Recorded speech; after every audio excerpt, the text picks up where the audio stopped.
Be ready. 5 seconds.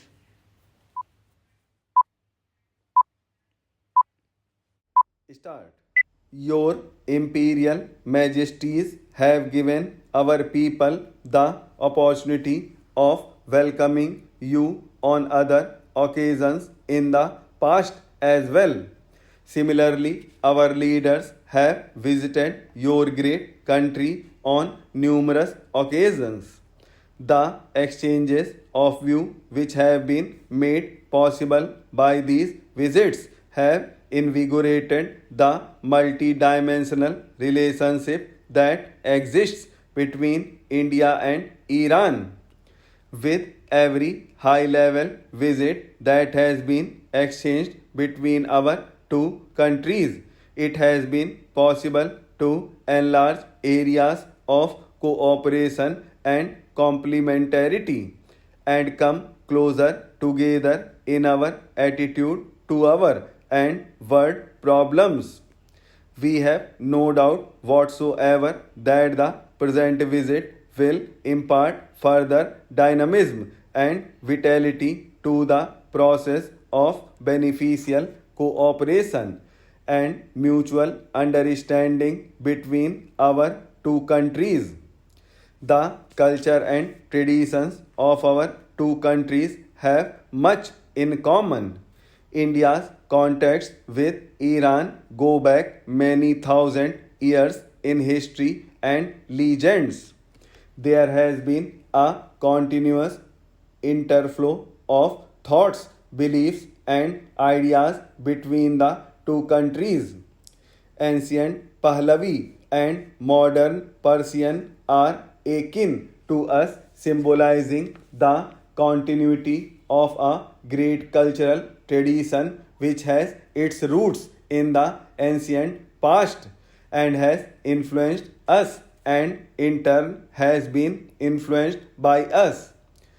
It is therefore not surprising that we share so much common inheritance of the way of life of our two peoples in our customs and manners, arts and crafts, literature and love, and above all in the common values which we have carefully nourished and cherished through the centuries.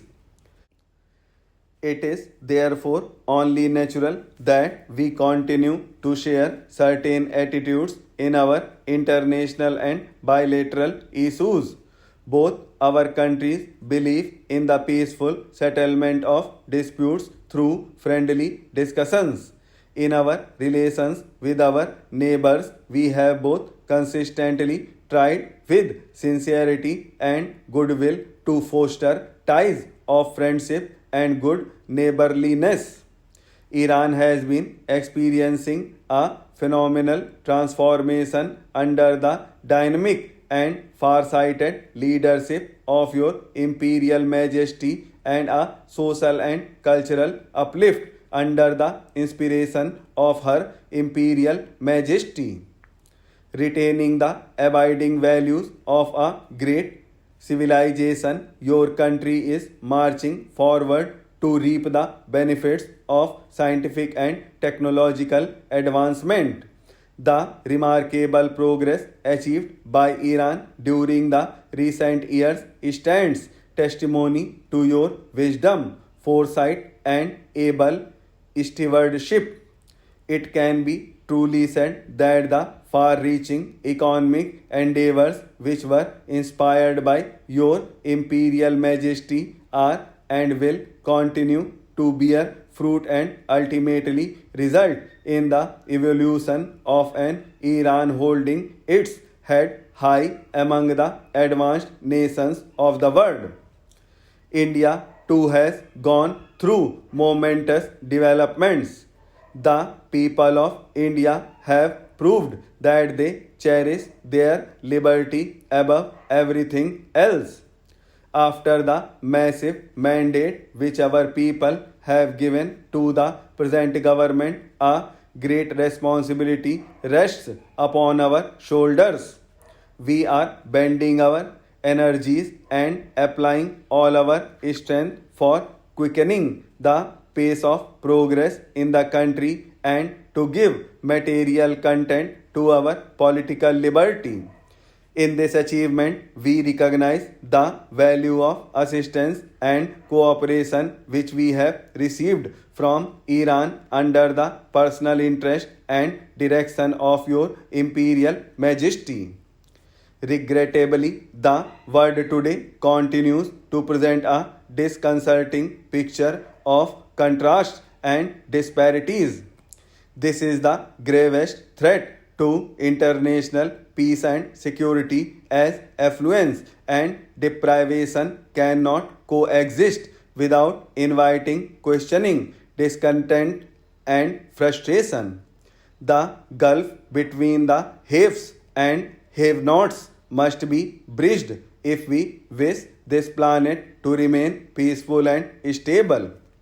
It is therefore the duty of all of us to ensure that we make this planet a better place for succeeding generations through progressive elimination of disparities and want and achievement of all-round and accelerated progress of the underdeveloped world.